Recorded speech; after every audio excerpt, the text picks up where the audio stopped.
All right. Good morning once again to everyone. My name is Mr. Roy. I'm one of the facilitators for this webinar this morning. So we're starting with the introduction of what Havron represents. Here in Havron, we tend to bridge the skill gaps in Africa and empowering nations workforce for high performance and productivity. Today, our webinar will be focusing on psychological health and safety. This is a career development series course. So, first, we're going to hold on, please. Hold on.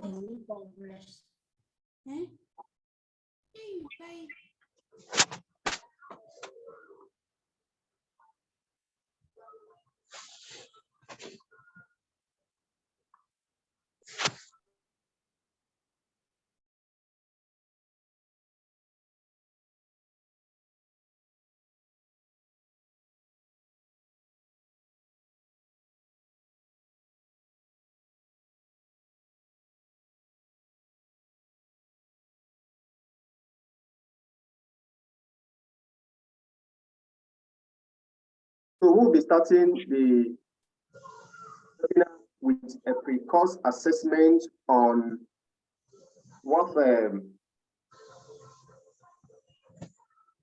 the topic is talking about: psychological health and safety. So for all the participants, I would like you to look at the pre-course assessment to know your knowledge, what you know before now, and what you are going to learn there.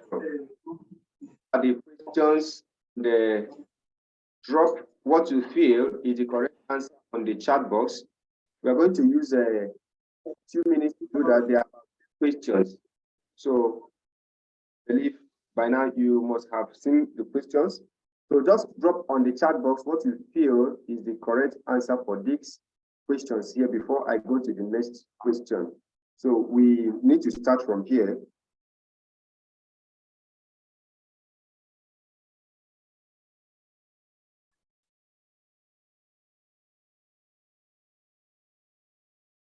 Please, I can't see responses on the chat box.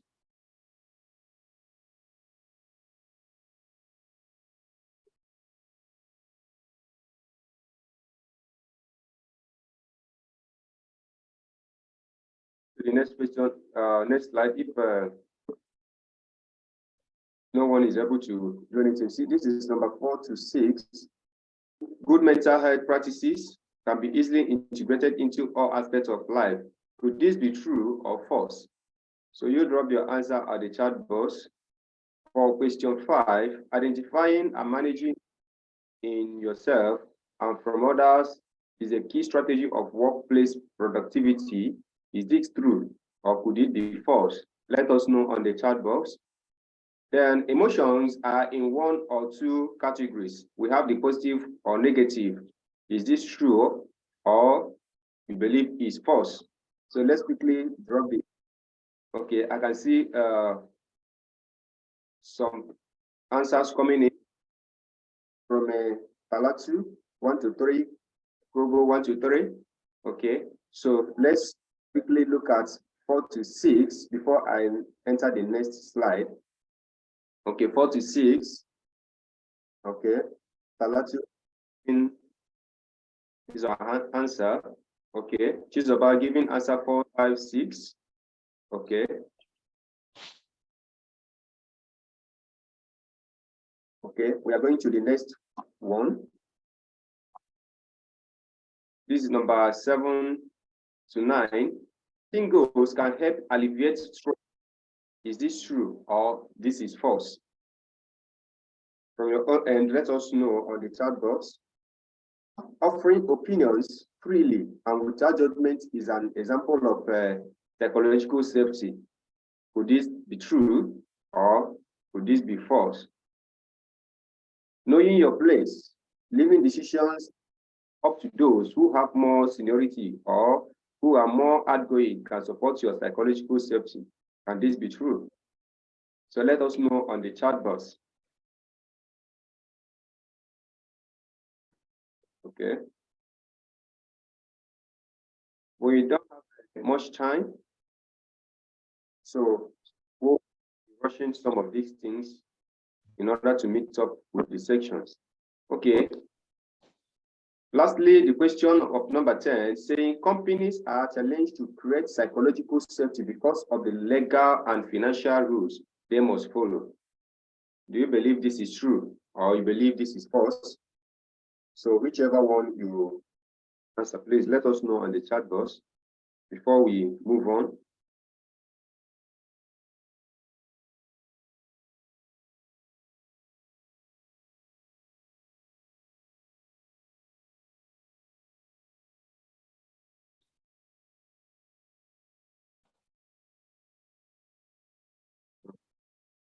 Number 10, true by Ashatu.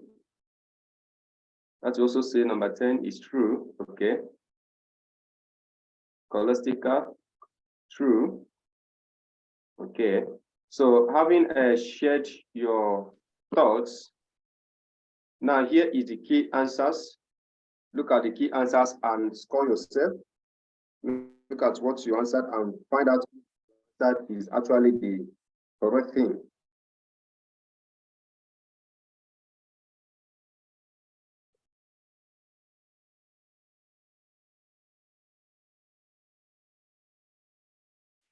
So quickly,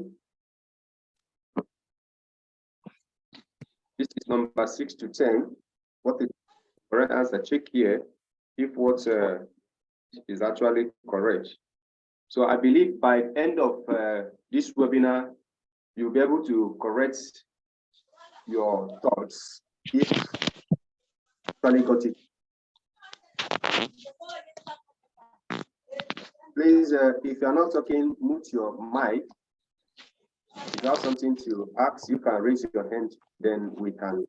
So quickly, after the previous assessments, so we are going to look at the Havron mission, what stands for Prison Havron and Havron profile. So here in Havron, we are a capacity building and educational consulting firm here in Nigeria, but we operate both here in Nigeria and other countries of Africa. Our mission has been to bridge the skills gaps in Africa and empowering organizations workforce for high performance and productivity. So we currently also support organizations in building highly effective workforce and setting up performance management systems for continuous improvement of such organizations. We have the vision to be collaborative learning in Africa. So we have our mission strategy. Our mission strategy has a two-pronged approach. The number one is direct approach. So this is via development of in-house capacity building programs, just like the one we are doing now, consisting of series of soft skills and applications, and then also delivering them online and face-to-face where they be. Then we also have this strategy of indirect approach by partnership with several institutions of higher learning, like that of the University of Washington, James Lin Institute, Switzerland, Prosper School, Switzerland, UNICAF, University Cyprus, and the Tesla American University, and others. So this is to make the professional development courses more accessible to members of a Havron network. Now, we are going into the full business of the day. We are going to start overview. Section 1 is the course overview. So let us look at what this course is all about. So this course, we actually introduce basic concepts of individual health and wellness and work psychological safety to support well-being and effective choices for both the employee and the workplace. The objective we tend to achieve at the end of this webinar is to understand basic concepts of personal mental health. Also, know what psychological work safety is and why it is important for everyone. Then also, you will be able to identify the influencing personal mental health safety in your workplace. Also, we have to consider the assessment and action strategies for your personal and workplace needs. Then also engage key participants in workplace programs. You also have the option to explore methods of evaluation and continuous improvement.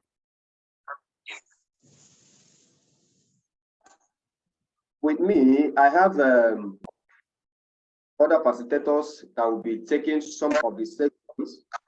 So after I'm done, we have patients that will come in. Then we have Mr. Carlo and so now section 2, you and your mental health. Here you will learn more about your own mental health, how it works, and what you need to support and sustain your psychological health. Here, the World Health Organization has defined health as a state of complete physical, mental, and social well-being, and not just a merely disease. So what they are trying to say here that when someone is defined to be healthy, the person must be physically complete, mentally complete, and the social well-being should be of. It's not just when someone is suffering from one disease or the other, that is when you say that the person is having health challenges. So what exactly is this mental health? Mental health is not just an ordinary illness caused by a disease. Now, mental health operates in 3 dimensions. Please, Mike, if you are not talking, please can you help me put participants that are not talking? So the mental health has 3 approaches that they anchor on: the emotional well-being, the psychological well-being, and social well-being. These 3 combines to form the path or branch of this mental health. So we are going to explain each of them. When mental health affects thinking, your mood, and your behavior, this can turn out to affect your abilities to handle stress, even to interact with others, and also make some healthy decisions. So this is under the emotional aspect of this mental well-being. When your emotions are not in order, you are thinking a lot, usually affects your mood. Emotionally, you are not balanced. It affects your mental health. And the way you interact with others, maybe when you are angry, will be different from the way you interact with others when you are in your normal mood. So this sometimes might be you to make a hasty decision that are not healthy for you and the people around you. So mental health also focuses on emotional well-being.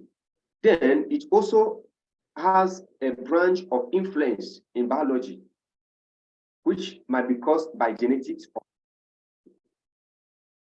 Then also, the mental health is also influenced by experiences. That's when we talk of these experiences, we are talking of the social well-being caused by trauma abuse or chronic stress. Maybe you once had a trauma, maybe you were exposed to a cutting sign of community war.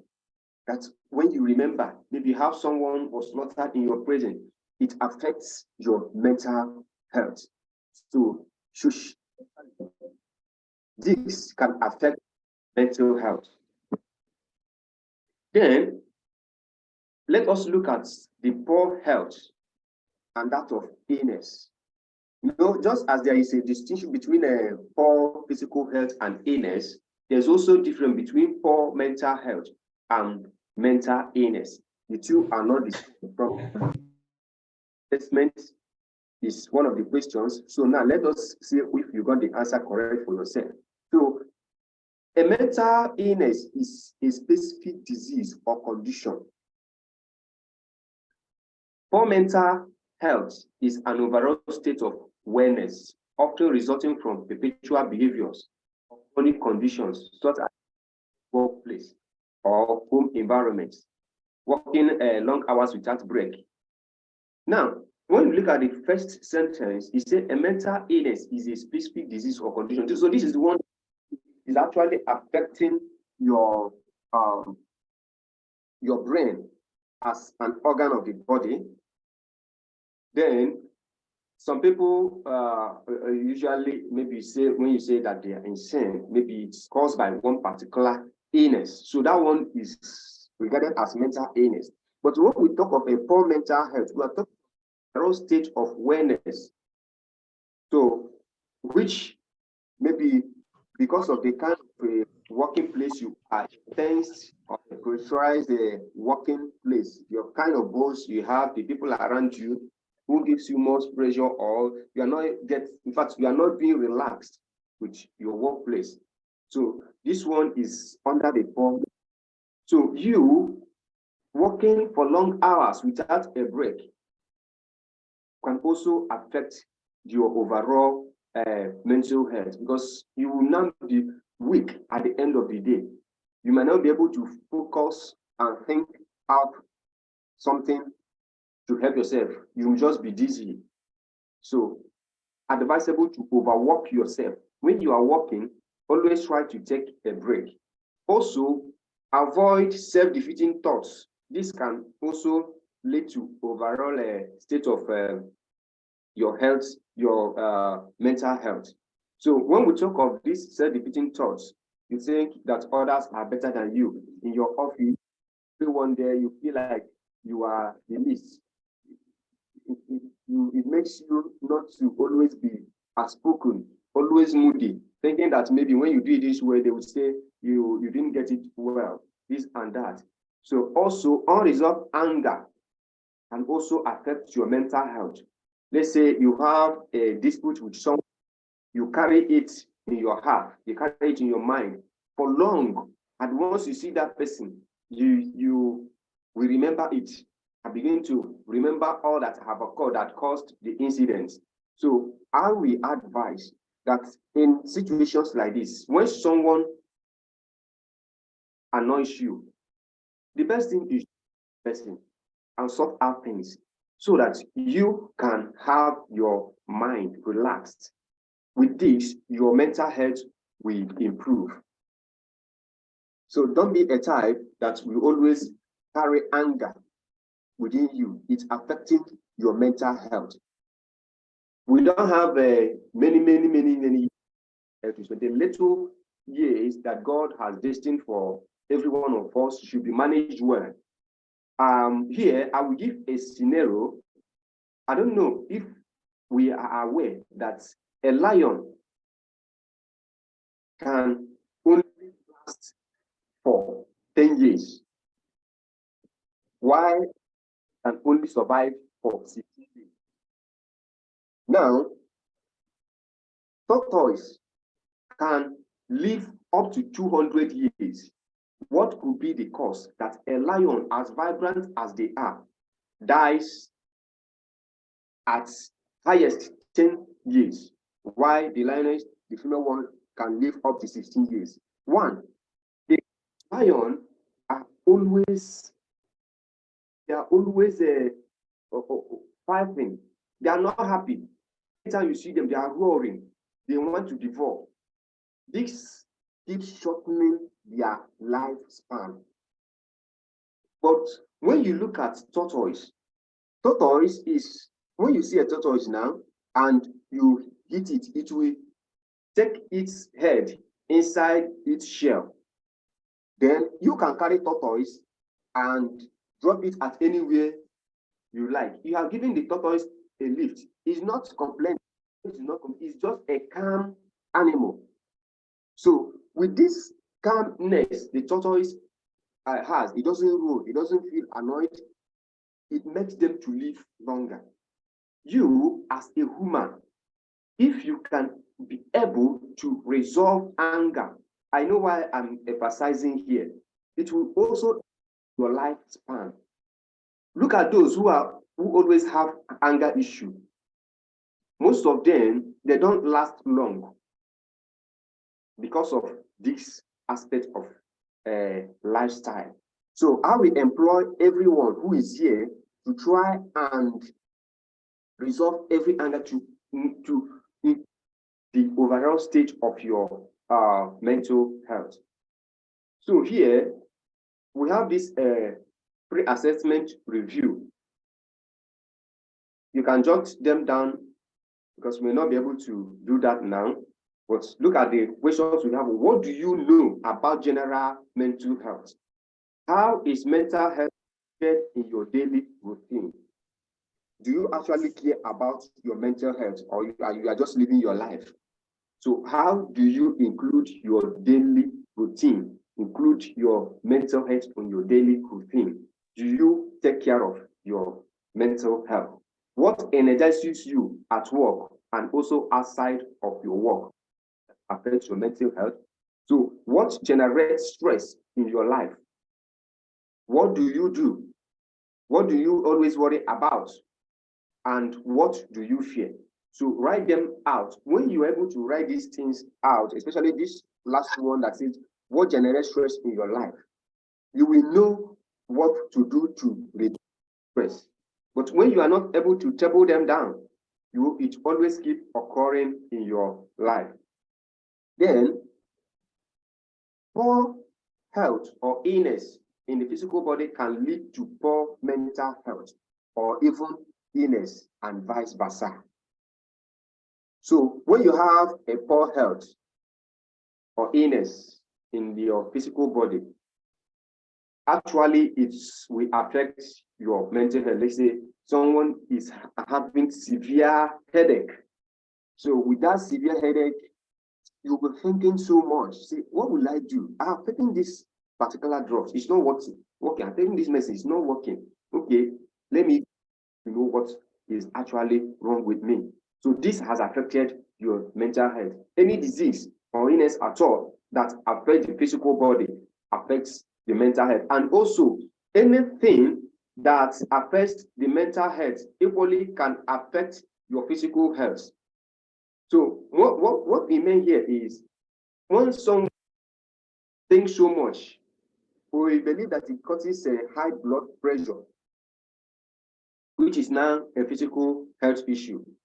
So now, what are some ways your mental and physical health affect each other? So how do you support your physical health? Do you do the same for your mental health? So if you actually care for your physical health, you don't want to suffer malaria, suffer typhoid, what do you do also to maintain your mental health? Because it is very, very vital. If you maintain only your physical health and your mental health is not maintained, you are likely shortening your lifespan. Then here, we are going to look at mind-body connection, meditation, journaling, and movements. We'll take them one after the other. So when we talk of meditation, it doesn't cost anything. It can be low. So it is a way of, maybe you are just sitting at one place, quietly, at a quiet place, trying to meditate. This helps your mental health, not in a noisy area. Some people call it a quiet time, visual hours. So this can be done even at your place, home, or wherever there is a quiet space. Take time to meditate. When you are meditating, it actually helps you focus on one thing and arrive at a solution. But most times when you don't meditate on, you will see yourself handling issues just the way they come without thinking of the right approach, which if you handle it that way, it might lead you to another problem. So try to do it, even if it's for a few minutes a day. So this is highly beneficial. So meditation is the practice of calming the nervous system by sitting quietly, breathing mindfully, being aware of one's thoughts. I have just explained this. So you are sitting and meditating, it will help you to focus, then you are aware of what you are actually thinking of and how to solve it. So when you talk of journaling, is the practice of writing down one's thoughts, feelings, and experience. Don't allow these things to your brain and your mind. In fact, it affects your mental. Better jot them down. When you feel this is the needed time, you can go and pick them and begin to solve them one after. But when you jump back everything on your health, it affects your mental health. So movement encourages circulation of blood and oxygen through the body. So it invites the body to work up a sweat and release toxins. This also can cause deeper breathing, which is realization.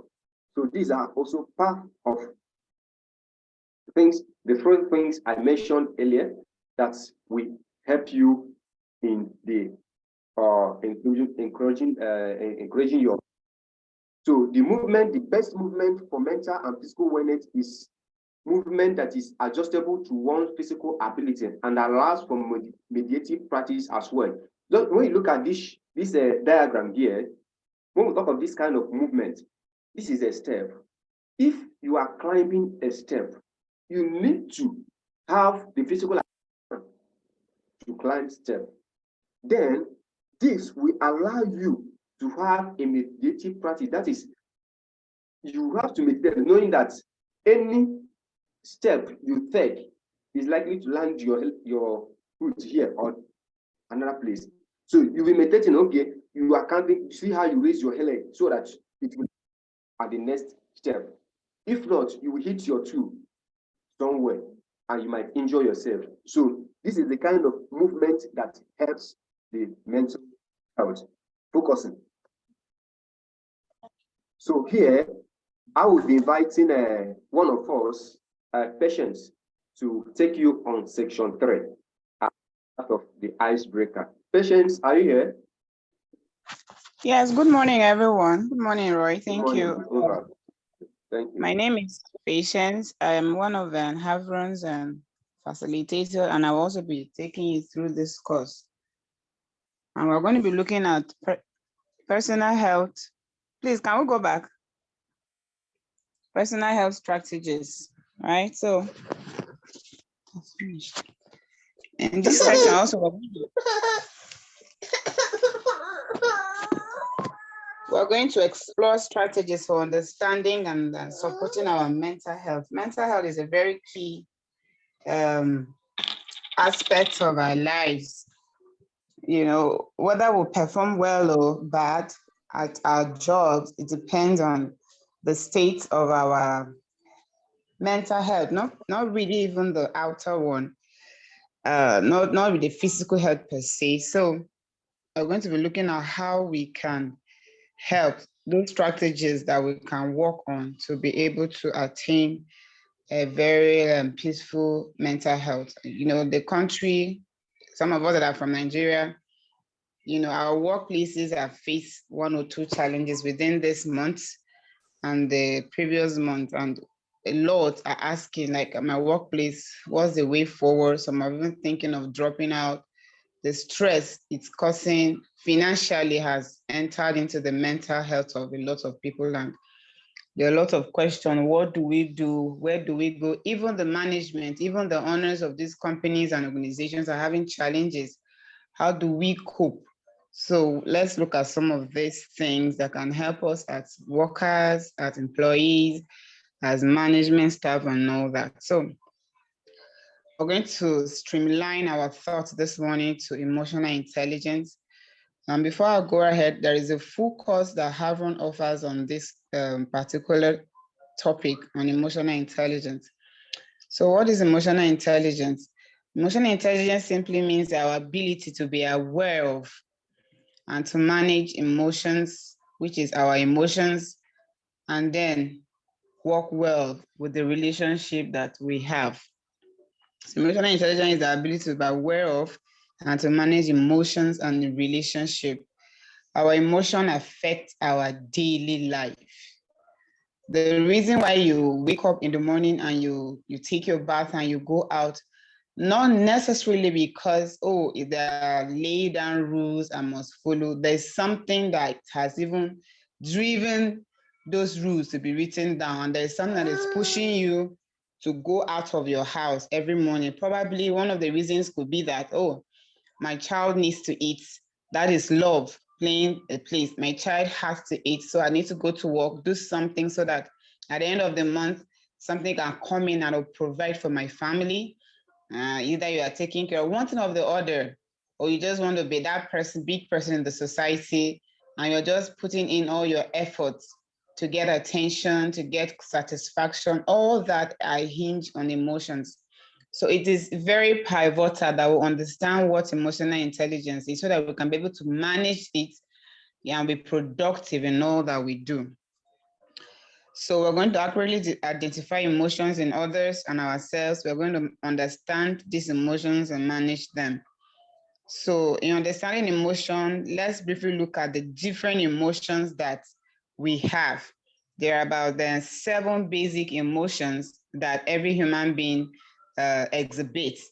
And these are the sadness, anger, fear, happiness, surprise, contempt, disgust.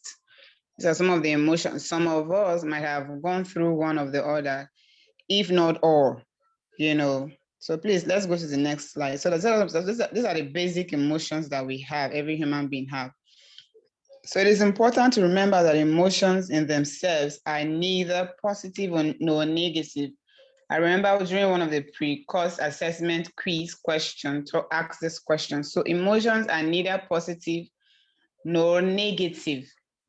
There are no positive emotions and there are no negative emotions. The only problem is how we interpret it. You know, what we do to the emotions that creates the outcome, and our reactions to every emotions, we either create a positive outcome or a negative outcome. So emotions in themselves have no basics for making somebody, you know, being interpreted as a negative or positive person. It's what we do to these emotions that come that people tend to interpret as you having either a negative behavior, a poisonous attitude, or a very contagious and happy and a positive attitude. Next slide, please. So it's important we know that they are neither positive nor negative. So the blueprint of emotions, how do you know that this is an emotion? So how do I recognize emotions? Where do I hold emotions in my body? How do I know for sure that what I believe is true? You are sad, right? How do you know that, oh, this is the emotion I'm exhibiting now? You are happy. How do you know? Then where does it stay? Remember, we are talking about emotions are things that we basically may not be able to see, but affect our attitude, our behavior at every given time. So we cannot just underestimate it. So this goes a long way to affect our mental health. Whether you are having a positive mental health or you are well mentally, it depends on your ability to identify emotions and interpret it and use it well, you know, for yourself and as well as the relationships around you. So how do you recognize emotion? Where does it stay? You know, and how do I know for sure that what I am feeling right now, what I'm believing to be happiness is happiness? You know, are people saying I'm happy? Is it true I am happy? Oh, am I sad? Is it true I'm sad?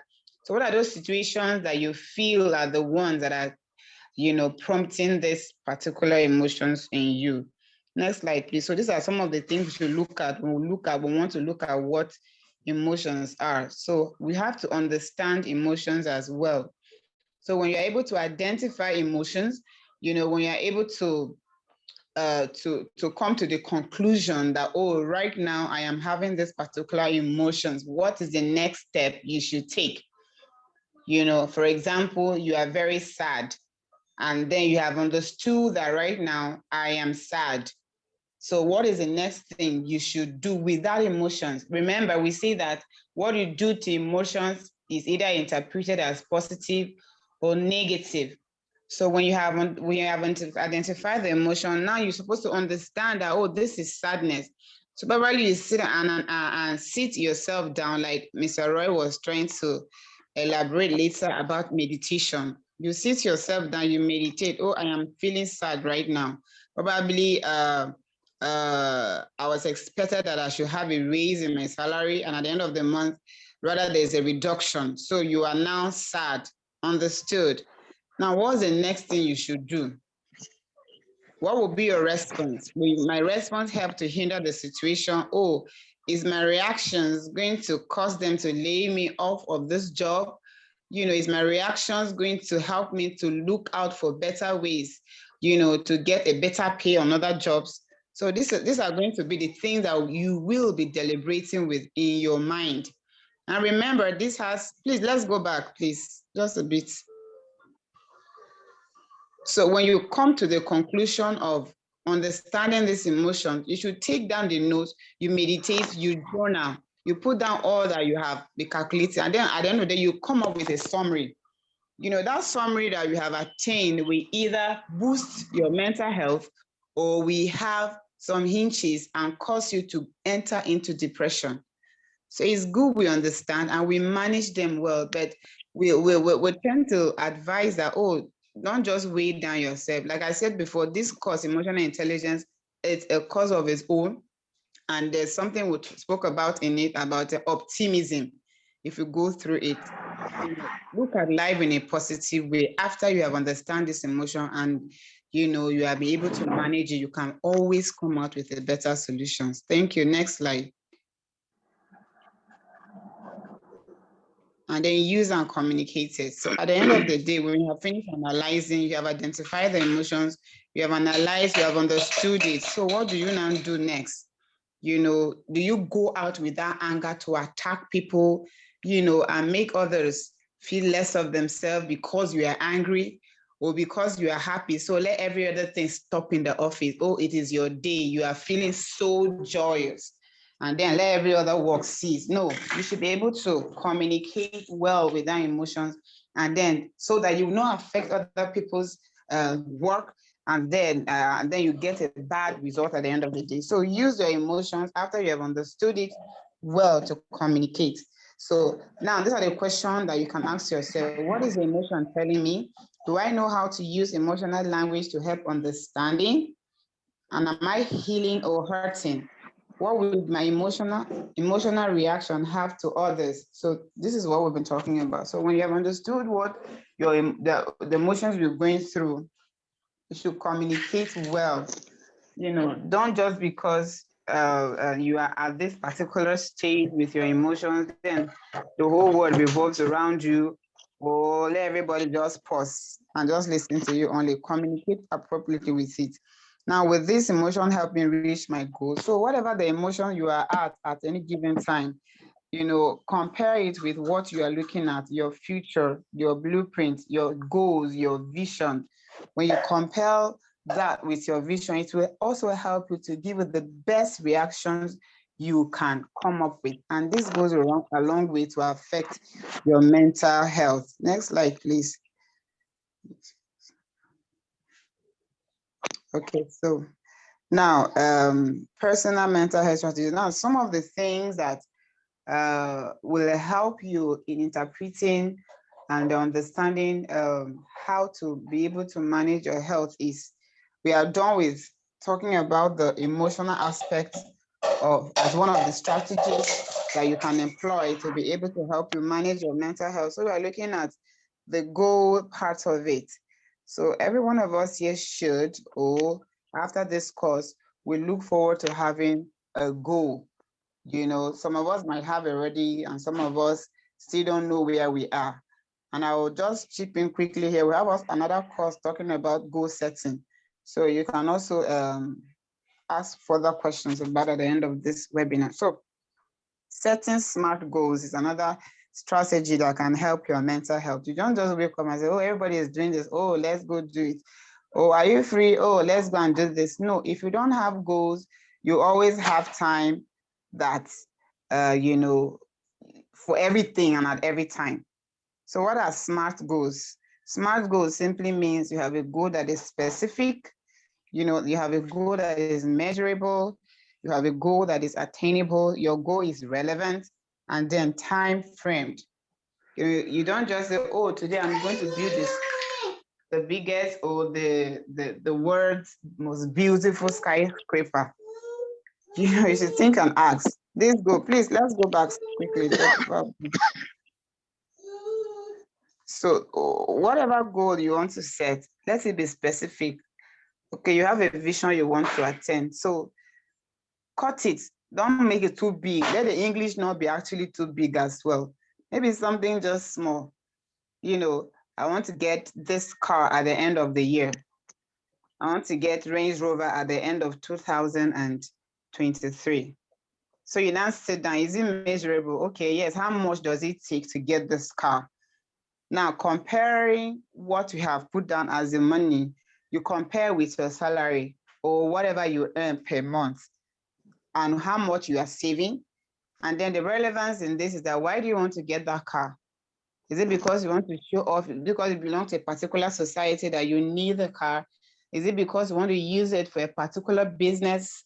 And then time frame, within this period, is it possible to attain this? To be able to get this Range Rover at the end of this year? We have how many months left? So those are those things that will help you to curtail your, you know, mental health so that you won't set ambiguous goals for yourself. That at the end of the day, you feel bad and you enter into depression because you couldn't attain it. So you have to set SMART goals to be able to manage. That will help to curtail the excesses that might end up resulting with your mental health at the end, or if you do not achieve those goals. So please, next slide. Thank you. Okay, created. So this is like something that you could do on your own. So from the brief that I've explained, I'm sure some of us have our papers down. You can just go to your notes on your phone and write down.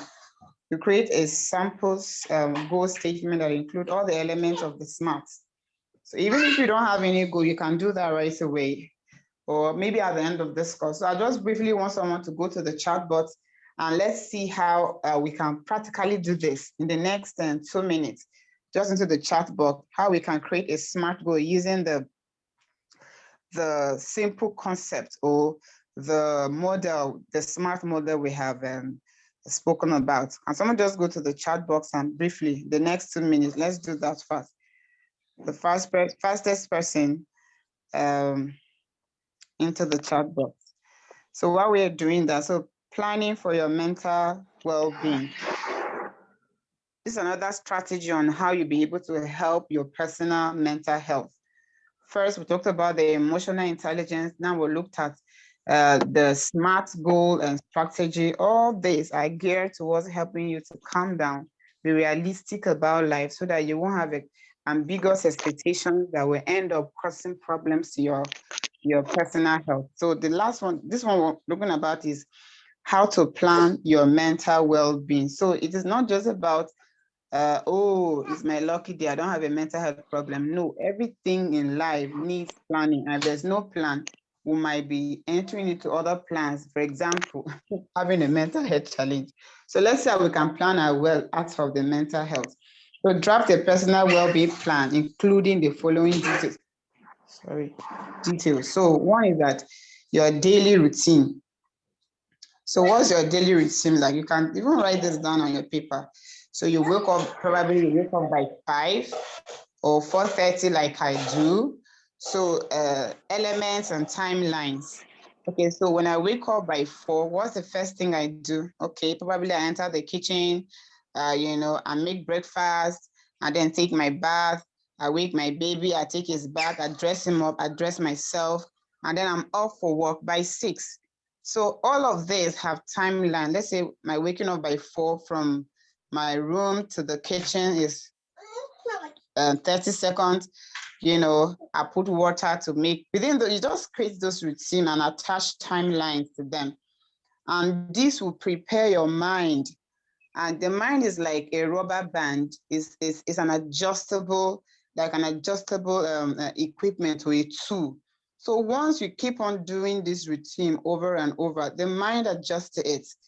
So for you to have a balanced personal, you know, mental health, you have to create a daily routine that your mind, you know, is used to.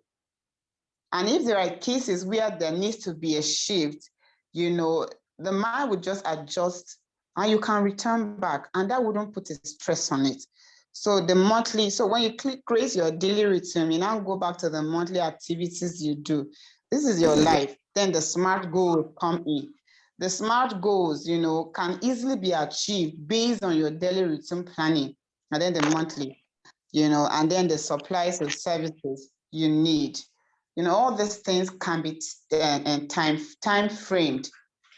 You know, when you time frame all this thing, it will help your emotional, your mental health to be able to curtail excesses that might want to put stress, mental stress on yourself. So draft a personal well-being plan. So I wish that some of us are doing this down right now so that we can, at the end of it, we're going to have time for question and then a little discussion. So that I think someone has put something in the chat box about the SMART goal. Okay, so the person says to complete 2 professional development courses by the 4th quarter of 2023. Thank you very much. So I will really want you to chat me up. I think we have a group that you're going to belong to so that we'll see how we can do this. So you can now break this down into your daily routine, into your monthly routine, and then incorporate it, you know, into those things, the nitty-gritty of what you want to break it down. Okay, this is how much I need for this, for this, how much I need for this. So every day, if I'm saving 500 naira or 200 naira, you can, at the end of this particular week, I can get the amount for this course. Okay, this is the time frame I have set up for this. So by the end of, let's say, August, I should be able to finish one course. By the end of October, I should be able to finish another course. These are some of the things that will help you adjust yourself and streamline your time to avoid excesses that can put pressure on your mental well-being. Thank you very much. So we are on to the, I hope we have understood so far what I've said, you know, how to, the strategies to help us to manage our mental health. One was to understand, you know, emotional intelligence, which is a course that we offer. Know more about that by chatting us up. And then we also look at how to plan, you know, our mental health self. I have to plan it. If not, you know, it can just chip in and you will not like it. And then the SMART goal model. And we also have an effective goal setting course that we offer here at Havron. So if you're confused in a way, you can always reach out and we'll present that opportunity to you. So now on to the icebreaker. We just want you to relax yourself, you know, and tell us what you feel. And the answers you give will give us a clue on your understanding so far about the course. And it will also be like a limelight to what this course is really about if you need to get more of the materials. So one says, if you could choose to have any superpower, which would you choose? Okay. Okay, so if you could choose to have any superpower, which would you choose? So many superpowers. So let's see it in the chat box. I think I can give an example. We have the Superman, we have Spider-Man, we have what one again? The Iron Man, we have Wonder Woman. So if you choose to, you know, if you want to have any superpower, which one will you choose? Just relax. Everybody, let's calm down. Just put our answers in the chat box. Let's see. And then number 2 says, what was cool when you were younger, but isn't cool now? So let's go to the chat box and put some answers there. Let's be interactive so that we can have fun together. If you could choose to have any superpower, which would you choose? Now, what was cool when you were younger, but isn't cool right now? I think I'm going to write my own too. So the superpower I will want to have if I have the opportunity is I want to be Superwoman. Okay, someone says Spider-Man. Somebody says okay. Somebody says Superman. Okay. I want to be a superwoman. We have two Superman. Interesting.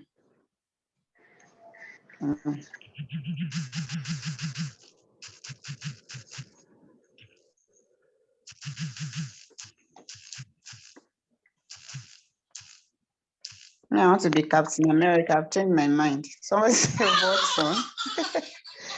Okay. Thank you for these replies. It shows we are following. So what was cool when you were younger, but isn't cool now?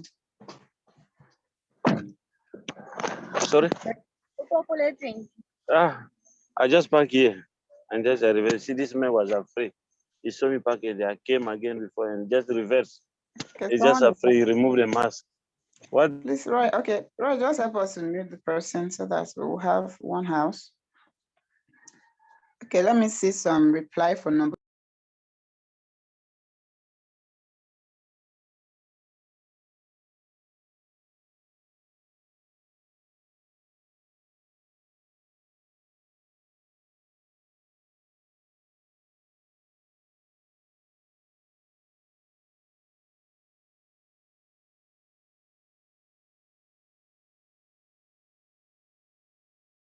Hello, Patience, are you here?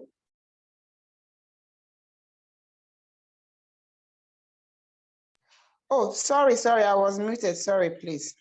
Okay. Sorry. Go ahead. Okay. So someone said watching movies was cool, but I don't have time for that now. So much to achieve. Okay. Okay, somebody said he wanted to grow up. Mikoli said he wanted to grow up. I think I'll go with this your own. Okay, watching adults to be cool, but it's no longer funny being an adult now. Okay. Oh, DVD was cool. Okay. Oh, that's true. That's true. DVDs in those days, it was like the latest invention, and everybody was so happy. They were tired of the cassette aspects of movies. But when you look at that now, it's like, oh, this is very funny, you know. So thank you so much, everyone. As I prepare to hand over to Mr. Roy again, I want to really, really appreciate having for this opportunity, and I hope you're learning a lot. You know, like I said, I want to just reemphasize briefly. We have two of these courses that I spoke about in full. You know, emotional intelligence and the goal setting. You know, these are things that you need to put into practice to help maintain. We are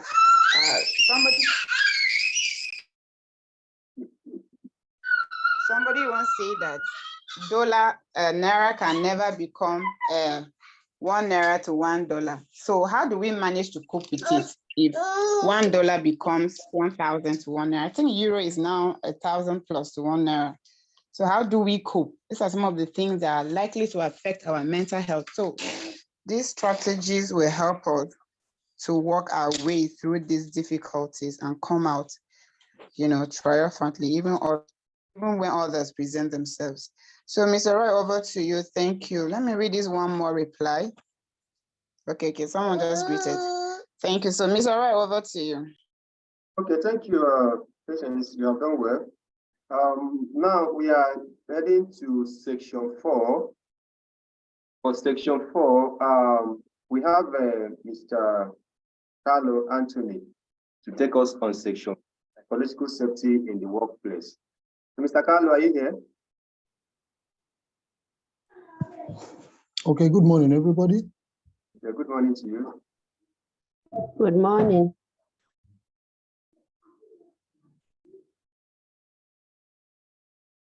Hello, I hope you can hear me. Good morning, everybody. Good morning, we can hear you. Okay. Yeah, Yeah, thank you, Roy. I really appreciate you. Also, Patience, you've done well. Thank you for taking us through that wonderful session. Now, for all the participants, I really appreciated your participation in the icebreaker. I was really watching what we wanted to be as a superhuman, and that is wonderful. So that shows that we are all going through this meeting together, and we are all following. Now, we've gone through the first 3 sessions, which has exposed us to learn that psychological health refers to the mental state of a person. And now in this session 4, we are going to look at the psychological safety in the workplace. I know most of us work in a particular place, we call it our workplace, maybe in our office, or maybe in a company or in an establishment, but that is your workplace. That is where you always spend most of your time in. And when you look at what we are talking about, the psychological health of a person is what he or she carries also to the workplace. You also introduce it to the workplace. That is why this particular session is very important for us to pay more attention. Now, when you say that the psychological health of a person refers to the mental health of a person, you also believe that what the person carries, he or she will bring it personally into the workplace where he or she meets people of different psychological and mental state or mental health, you know? So when we look at that, we now have to understand that individual psychological health can influence what we see in the workplace. And it can also influence the psychological safety of that workplace. When they say an environment or an office or an establishment is psychologically safe, that is what we mean there, meaning that people can, express themselves, people can say what they want to say without being scolded, without feeling somehow. We'll come to that. But when we look at that, we should be more considering when we develop our psychological safety policies and programs, which happens at the companies where we work. If you watch in Nigeria, so many companies are trying to develop a safety psychological environment for their staffs, for the employees, to make sure that they work in a very better environment. This session will also expose us to what psychological safety is all about when we have to talk about the workplace, and why an employer or a workplace influencer need to care.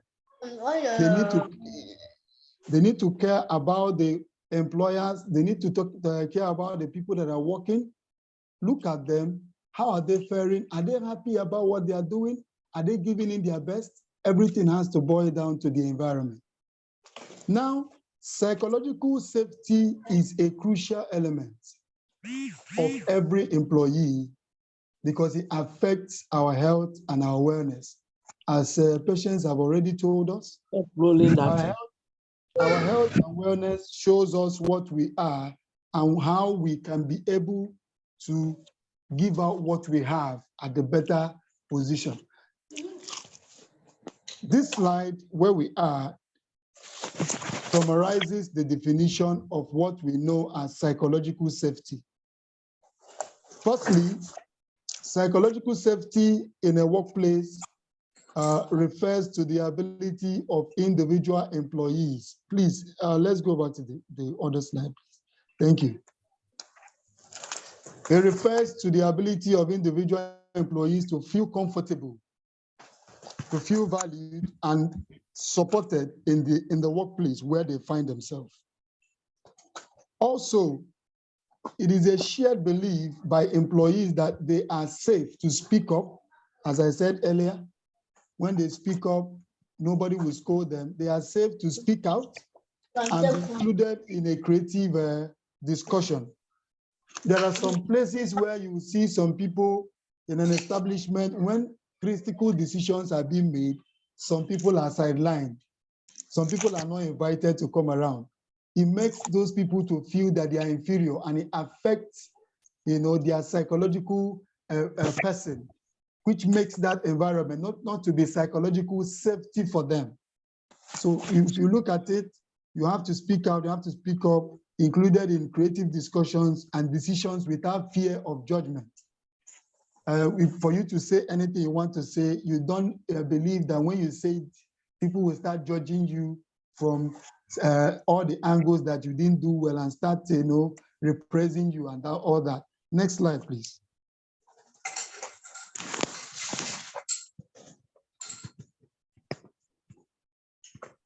Next slide. Okay, we have examples of what we feel or what we see in the workplace.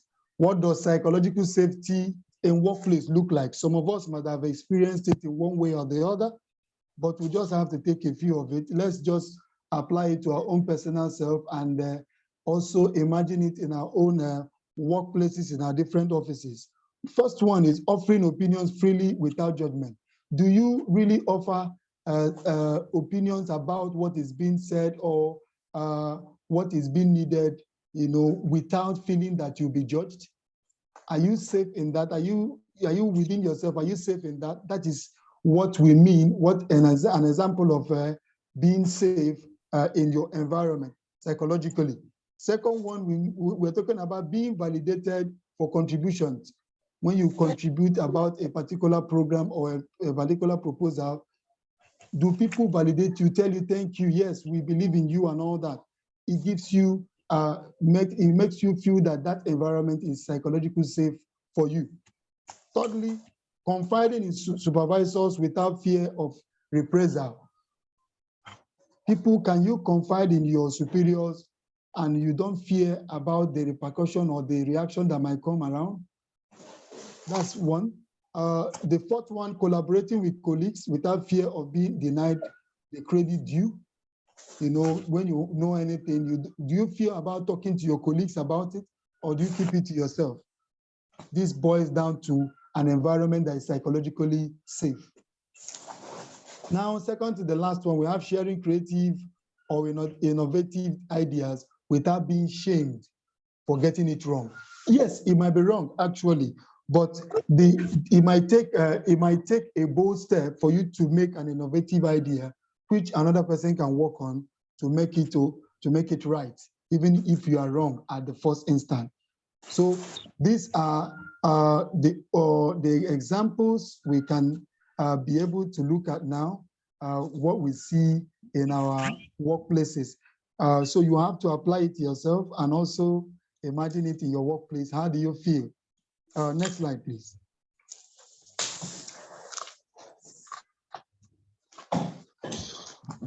All right, we have a question here in the next slide.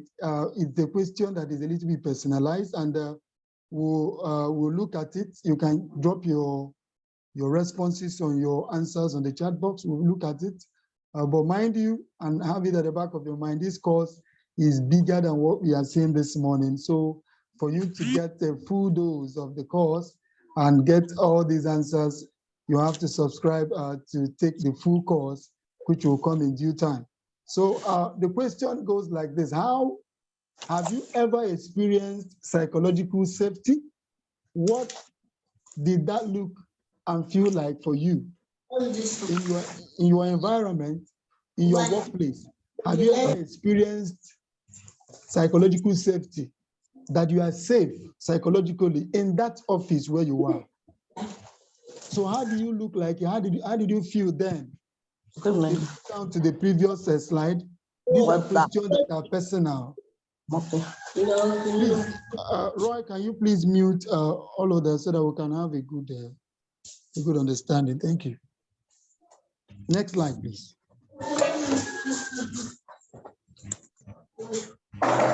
Okay, now we have to look at the importance of psychological safety especially when it has to do with our workplace.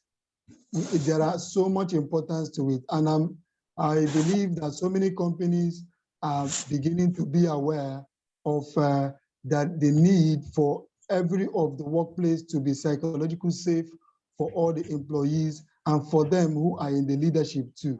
But when you look at it, the companies with a culture of trust and support have overall higher productivity. What do we mean?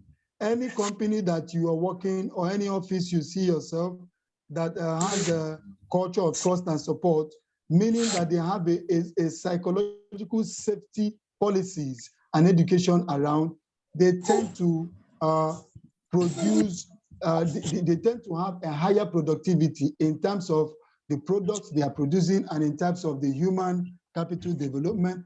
You see that the employees and employers, they give in their best for the company to thrive and to be the best among what is found around. Next slide, please.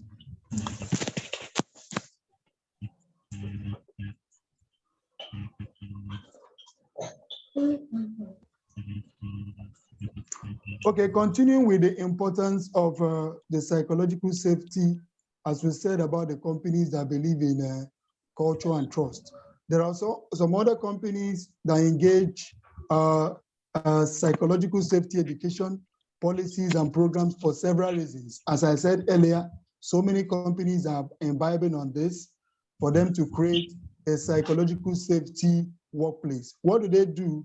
They will develop a psychological safety education and good policies and programs to run the safety programs to make sure that the workplace is safe for their employers. There are three things items, the key policy things that they put in place for them to achieve this ultimate goal. The first thing is the beliefs and values. The second one is the legal, when you talk about the legal framework, and the third one is the financial aspect of the engagement. Now, when you talk about the belief and values, some companies may choose to embrace and promote psychological safety because they believe that it is the right thing to do. And I believe most companies are believing this now. That is the right thing to do. That's what brings them to their values and their beliefs.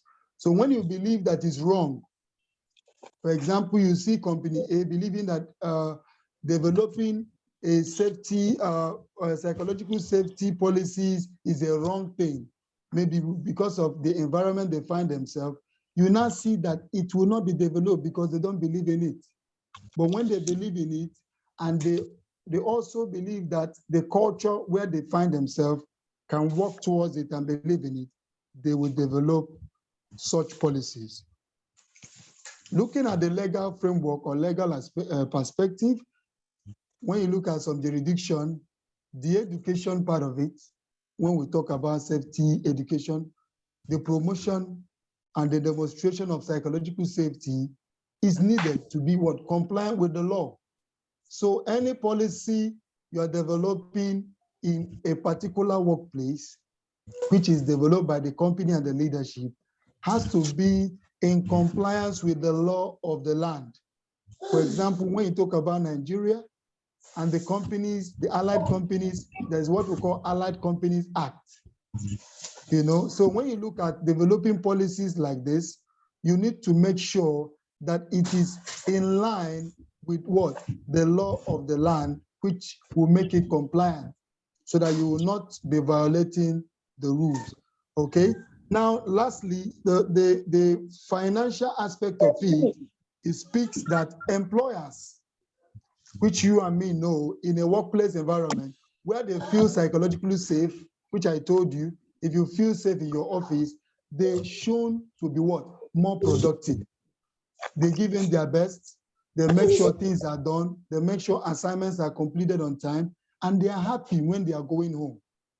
And this, you know, it can improve their efficiency and at the same time reduce waste, which what? Reduces costs. For somebody that is not happy with what he or she is doing, you see there will be a lot of waste because of what? there is no safety around the workplace where he or she is. Now, this slide, the next slide, is talking about a question which, as I said earlier, there is a lot of cases and what?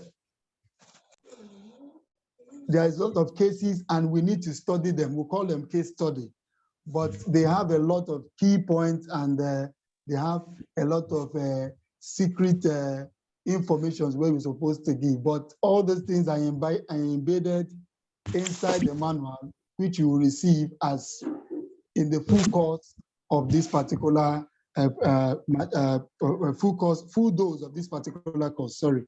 So when you look at it, the case study has to do with two options. When you look at option one, which is the traditional response, where you have to do with the leadership cadre of a particular environment.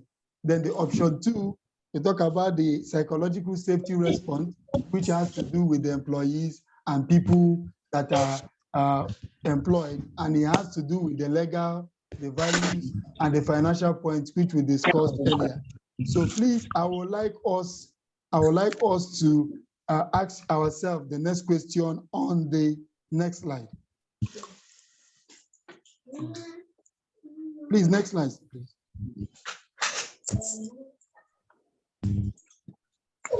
Okay, these are the questions that will come out from the case study.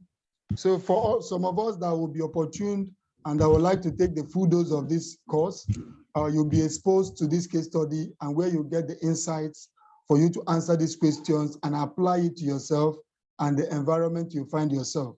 So at this point, I want to say thank you to Havron for the opportunity to serve and to deliver a wonderful presentation. Over to you, Roy. Thank you. Yeah, thank you, Mr. Carl. You have done well. I enjoyed your presentation. So because of our time, please, we need to quickly touch on section 6. Mr. Mikole, you are here, right? Yes, I am, Mr. Roy. Over. Please, you know, our time is no longer that much. So the remaining time is left for you to complete both the question and answer section. So over. Okay, thanks so much. Thanks, Mr. Roy. Thanks the previous speakers. You know, we cannot belabor the issue of mental health. It has come to stay.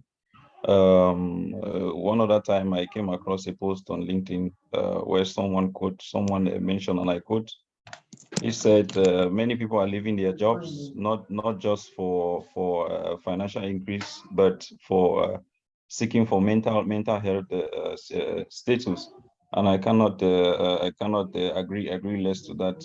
You know, in my own experience, having to work in a crisis setting, a humanitarian crisis setting, we have done a little bit of evaluations here and there, and looking at the impact of humanitarian crisis on the uptake of HIV care.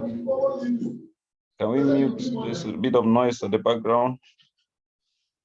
Yeah, so we get to understand that a lot of healthcare providers, a lot of staff are going through a lot in their places of work.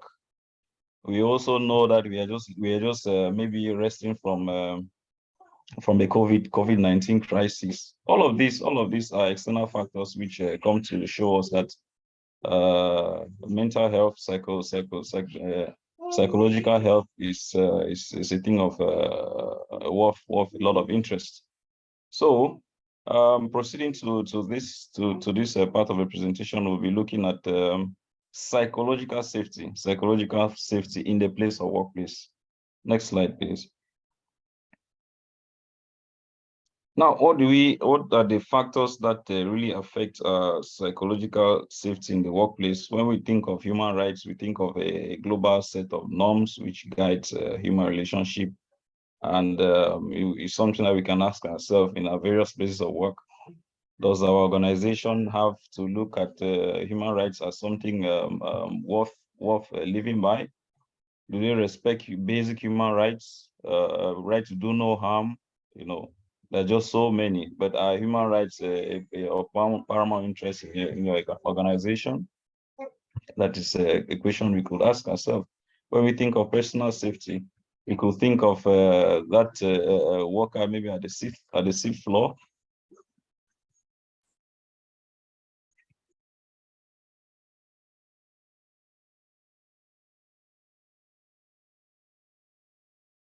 Sorry, is it my own network or your own?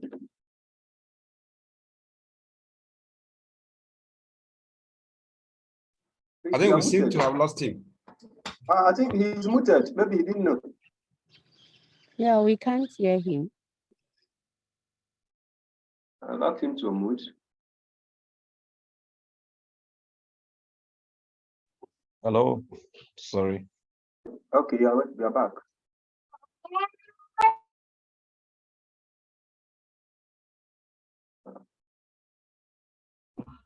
Am I audible? Okay, yes. Go ahead. Sorry about the hitch. I was talking about personal safety. And when we think of personal safety, we could think of that maybe a construction worker at the sixth floor who probably doesn't have a personal protective equipment because the organization is unable to make provisions for that. Probably something to support them at the side of a building, which just makes the environment very, very unsafe. These are key issues which the worker may be looking into. And of course, since we talked about the physical environment affecting their psychological space. So this alone, we could think of so many examples in our workplace. Maybe someone having their office just beside a generator and all of that. Personal safety has a lot to do with psychosocial safety in the workplace. We could think of justice. Does one thing work for A also work for B or for C? Is everything the same bonuses or the same repercussion applicable to everyone in the workplace? This also has a lot to do with the psychosocial safety in the workplace. Next slide, please.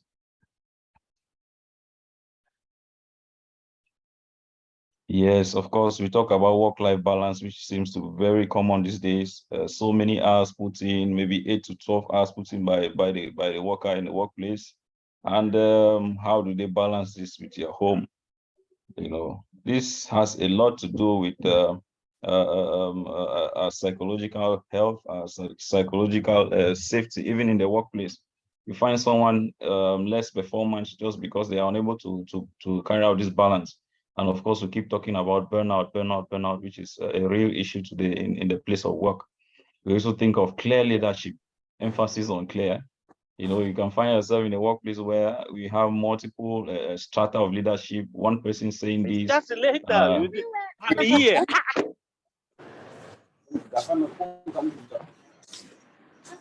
You know, one. Okay. Okay, thanks for meeting. So you have in a workplace where we have several stratas of leadership, one person saying one thing, the other person saying the other, and it becomes so confusing. You may perform a task and you appreciate it at one level, and at the other level, it feels like you have done utter rubbish. So it's very, very important to have a very clear leadership in a place of work, and of course, it enhances that the psychosocial or psychological satisfaction. We could think of the place of human resource. It's shocking to know that the organizations, no matter how large or no matter how structured they are, the human resource seems to have little or no powers. You have issues maybe at workplace, but by the time you pass through the human resource, it ends there. It ends there because you have some very powerful guys at the top who probably not even listen to the human resource, and they may only come back to solve issues when it have become very, very chronic.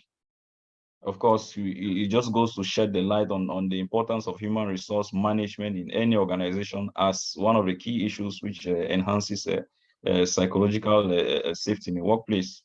Of course, the workplace reputation. So many repetitions, some very damaging, some really encouraging. Is your workplace has encouraging reputations which supports that? We have, I know of international organizations which clearly has a zero tolerance to gender abuse and all of that. Of course, we have heard from the previous speaker definition of health in itself, looking at the mental aspect, the physical aspect. These are all intertwined, and this slide is just shedding more emphasis on that. That your physical health has a long way to affect your mental health. Has a long way to affect your mental health. Take for instance that industry worker probably working in the carpentry department sustains an injury or maybe has an amputation. Of course, that person has a lot to deal with their mental health situation. Are they going to retain such a worker? Is such a worker going back home? You know, there are just so many things, but this is just to emphasize the interrelationship between your physical health and the mental health. So just like the organization is looking at keeping people comfortable physically, of course, these are interests which need to be taken into very closely. Next slide. So this slide just highlights. It's just a summary. We can have so many examples of potential psychological risks. You know, we can think of discrimination. Of course, we just mentioned issues of justice in the workplace. What works for one should work for the other. What works for the male should work for the female. What works for this race should work for the other race.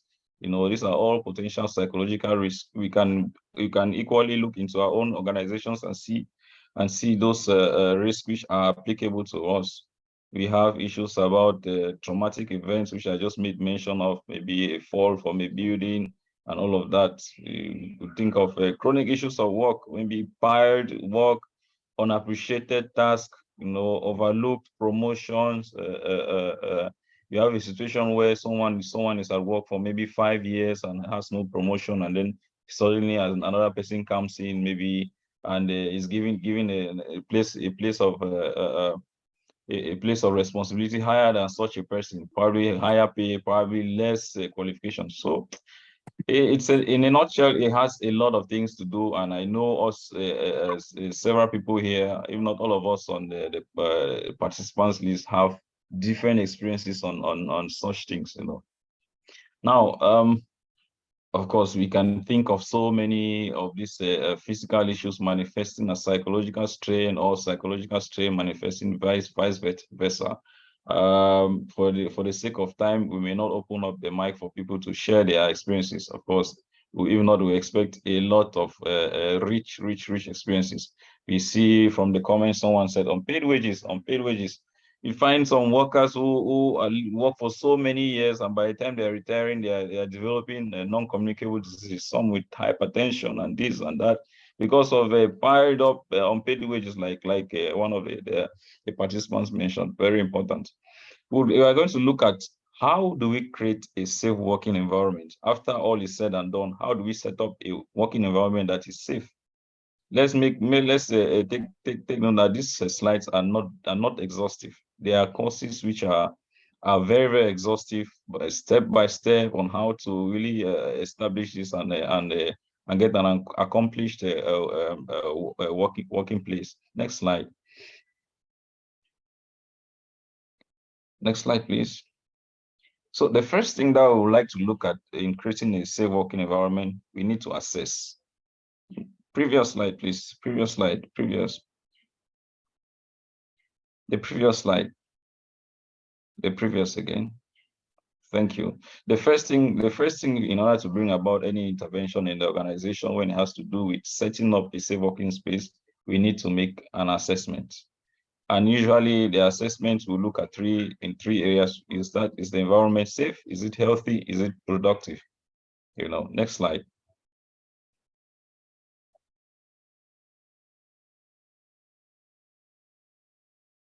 Thank you.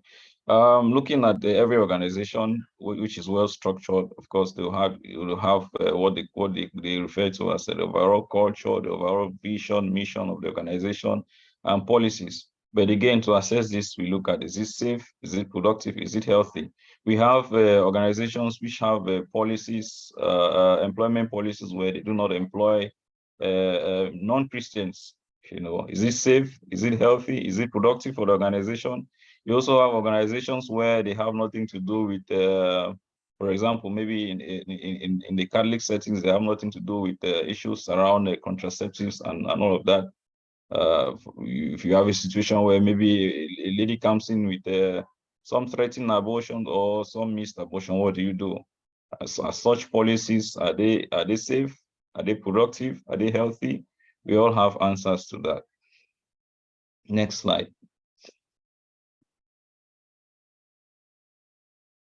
So of course, looking at the particular areas which we'll be looking at, maybe if you want to carry out an assessment, is at different levels. It's not, we are not just assessing the employees themselves, or the employees at different levels. We want to look at from the top right up to the bottom, even right up to the customers. We want to assess the company owners. We want to assess the employees, the supervisors, everyone involved in the company. And usually you have direct questions to each and every one to gather enough information so that we can bring up these changes. Let's understand that setting up a space which is psychologically healthy would involve policy changes. And so to change policies, we have to meet everybody in such an organization to get the right answers. Next slide.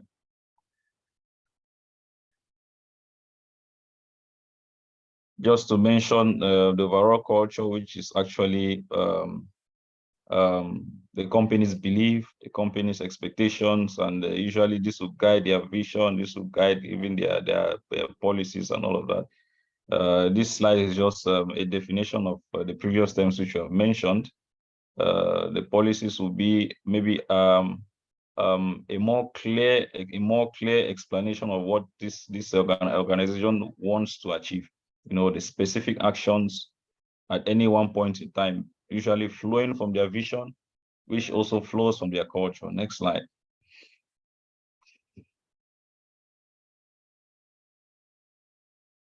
Good. These are questions which are thrown back to us, the participants. What programs and policies do we have in our companies, in our organization?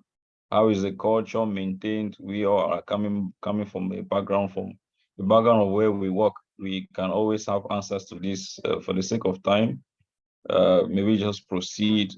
I think this should just help us to brainstorm and also to guide us to put the discussion into perspective. We have just discussed about assessing the organization. Let's be reminded that we are in the process now of maybe setting up a safe psychological space. So after carrying out this assessment, this rough assessment of safety, of it being healthy, of being productive, the next thing is we have to, like I made mention, there needs to be policy changes.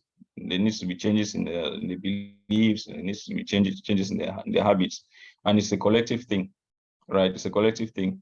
Now we will have to engage key personnel, you know, to propose new ways of thinking. What needs from moving from what they used to be and what needs to be done next, to change attitudes, to bring about new actions in the workplace, you know. So all of this, the key word on this slide is that it's not just individual, we have to be collective. And I think in the next slide, we'll shed a bit more light on engaging the key personnel. Next slide.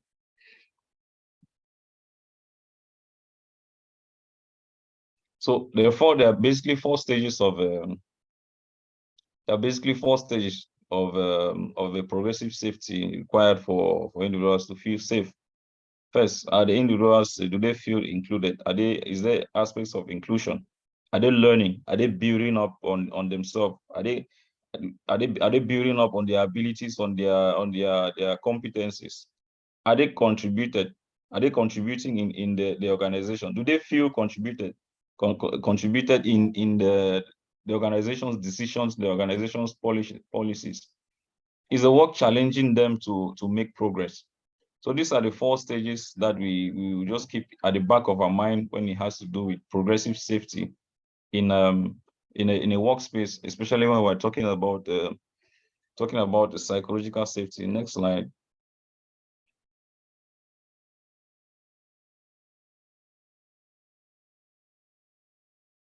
Good. Supporting the evolution. The workplaces now can invite and encourage key personnel to move through these 4 levels of safety, which I've just mentioned about, from inclusion right up to engaging, right up to building up themselves and so forth. So key personnel in turn can support evolution of all those within or engage with the workplace. Usually with building up or setting up a safe environmental space, most organizations would require the expertise of a specialized someone, not just because of their expertise, but also because of a conflict of interest to carry out all the assessment in the organization. Because just think of a situation where the organization endorses someone within the organization to bring up changes within the organization. Sometimes sometimes there may just be some resistance, there may be some of the aspects which are overlooked. So most of the times there's need for an external body or an external set of people to carry out this exercise. Next slide.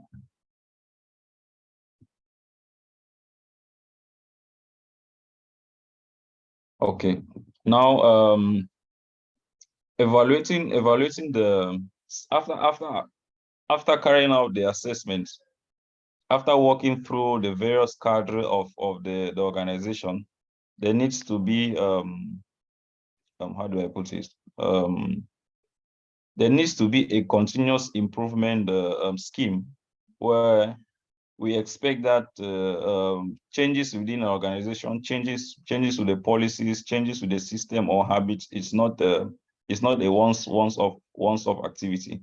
It needs to be progressive. It needs to be continuous. So there's need to monitor the changes in the organization at different level.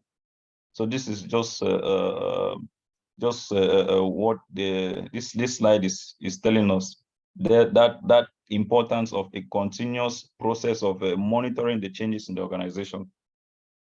And we want to look at these 3 areas in the changes. What are the legal frameworks and what are the changes in the legal frameworks? Legal frameworks, we could think of, okay, what is the pension plan in the organization when someone maybe falls ill or someone dies or someone sustains a life transforming injury, like say someone undergoes an amputation. What is the legal framework in the organization that supports a psychologically safe and sound environmental space? We may think of financial situation. I just made mention what is the pension situation after maybe 2 years, after maybe 5 years. What is the plan of maybe increase in salaries, changes in a position from one level to another? The quality of life, of course, which we'll discuss a bit about. So, but these are the 3 main areas in which we'll look at. Next slide.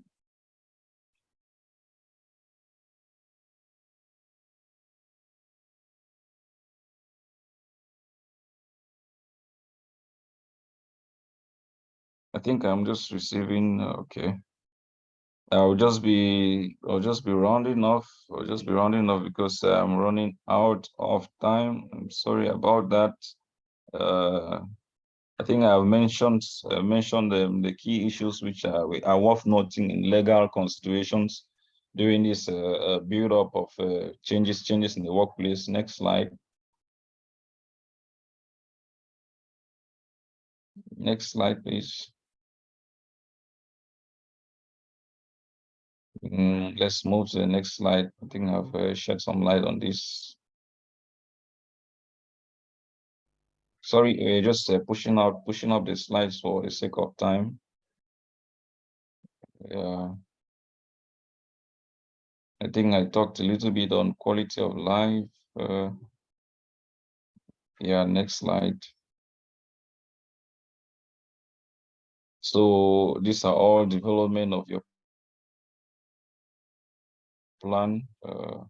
Yeah, next slide.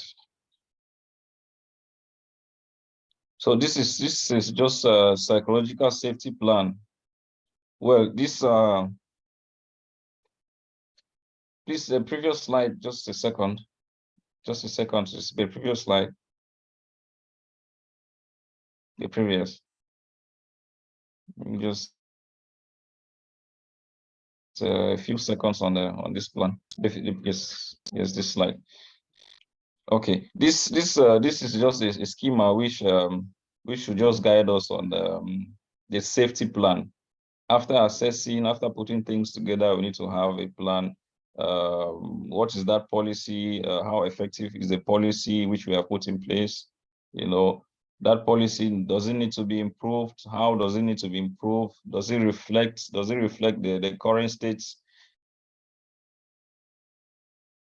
of the inputs of the employees? You know, does it address the current issues which are not reflected in the program, but are particularly raised by the employees during the interview sessions and all of that? So this is just a flow. And next slide.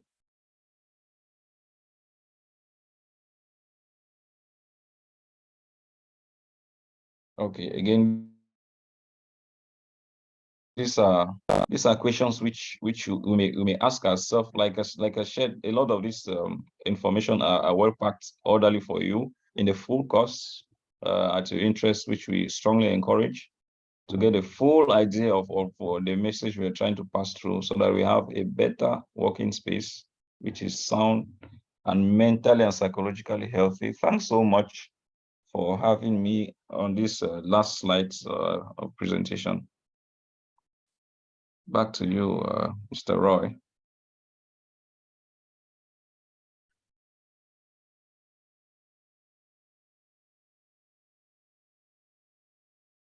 Thank you, Nicole. You have done well. So, you know, the meeting, what we have here actually is a complete course, but because of time, we will not be able to complete everything. So we have decided to let you know, let all of you know that we have the complete package for this course. So who is interested in having the full course material or taking the course and having a certificate? So you will have the opportunity to chat any of the admin. Then I am sharing on the chat box now the WhatsApp group link for this course. So anyone who will be interested to take the full version and get us through the WhatsApp group. So I am dropping the WhatsApp group link. Just click on it to join the group, or after now you can contact any of the Havens admin to guide you on how you can enroll for the full package and also have the full course material. So at this juncture, I'll be inviting from Samson to make a wrap-up. Hello.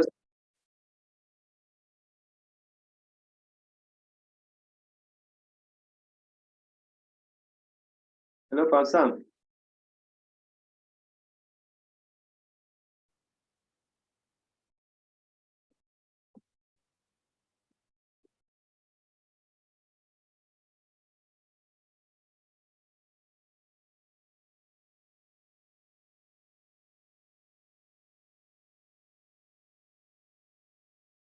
Hello, sir, are you here?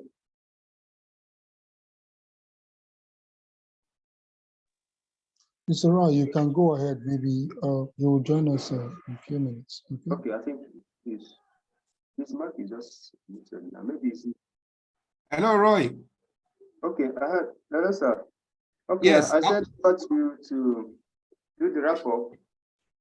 Okay, it's a pleasure to have everyone. Friends, good day. It was a nice time listening to the presentations and your responses and participation. We really appreciate your time. We really appreciate your participation. And we do hope that you will still find time to get to learn more about psychological health and safety. So we have shared a link to the group. We are going to be hosting a paid version of this course, which is going to showcase the full package. There is a student guide that students can use to guide their studies. We also have some learning tools that you will use to track your learning. You will also encounter several case studies and that will further reinforce learning. So what we are doing is that instead of the normal 15,000 Naira in Nigerian currency, we are giving it at 7,500. That's about 50% discount, so that we can take advantage of this and join the Pioneer course. So we are going to share more details about enrollment in that group. So you are free to share widely to get more on board. And then we have to, we hope to share more details about the course. Thank you very much. Next week, we are going to be discussing more of the free webinars that are coming. We have a lot of them loaded up in the month of July. So we ask that you stay with us, be in the groups, and then you get the details as we roll them up. Thank you very much and have a very wonderful weekend. Over to you, Mr. Roy. Thank you, sir. For that. So we are going to call it a day. So thank you all for participating. So we'll be enrolling out other free webinars by next week. From Monday, we will see the flyers. So if you are interested in those ones, you can, same time next week, Saturday. Thank you, and God bless you all.